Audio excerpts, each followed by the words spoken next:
السلام علیکم ورحمۃ اللہ وبرکاتہ۔ امید ہے آپ سبھی حضرات خیر و عافیت سے ہوں گے۔ آج کی اس ویڈیو میں وضو کے تعلق سے تیسرا مسئلہ لے کر ہم آپ کی خدمت میں حاضر ہیں۔ جی ہاں ناظرین، تیسرا مسئلہ کیا ہے آپ پہلے اس کو سمجھ لیجئے۔ دیکھیے تیسرا مسئلہ یہ ہے کہ وضو کے اندر جو ہم منہ دھوتے ہیں، اپنا چہرہ دھوتے ہیں، تو وضو کے اندر چہرے کو دھونے کی حد کیا ہے؟ کوئی تو حد ہوگی اس کی۔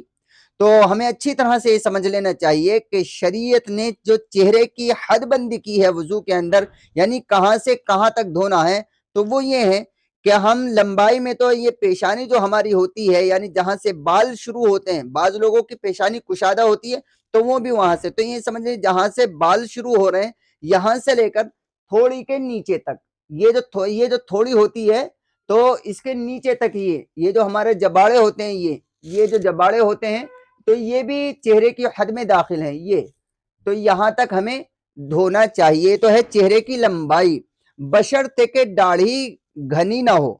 یعنی اگر داڑھی گھنی ہے تو ظاہر آپ تھوڑی کیسے بھگوئے گا، تو اگر داڑھی گھنی ہے تو اس کو جو ہے بس اوپر سے ایسے ہی دھو کر کے یہ جو ہے داڑھی کے جو اوپر کے بال ہیں یہ بھیگ جانے چاہیے، ٹھیک ہے۔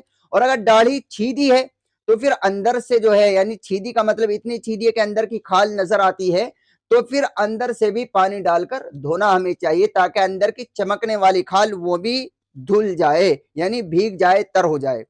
یہ تو ہوئے چہرے کی لمبائی۔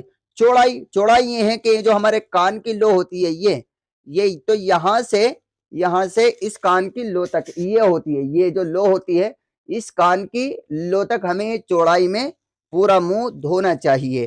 یہ ہے شرعی اعتبار سے ہمارے چہرے کی حد کہ ہمیں وضو کے اندر چہرہ لمبائی میں کہاں سے کہاں تک دھونا چاہیے اور چوڑائی میں کہاں سے کہاں تک دھونا چاہیے۔ امید ہے کہ آپ کو اچھی طرح سے یہ مسئلہ سمجھ میں آیا ہوگا۔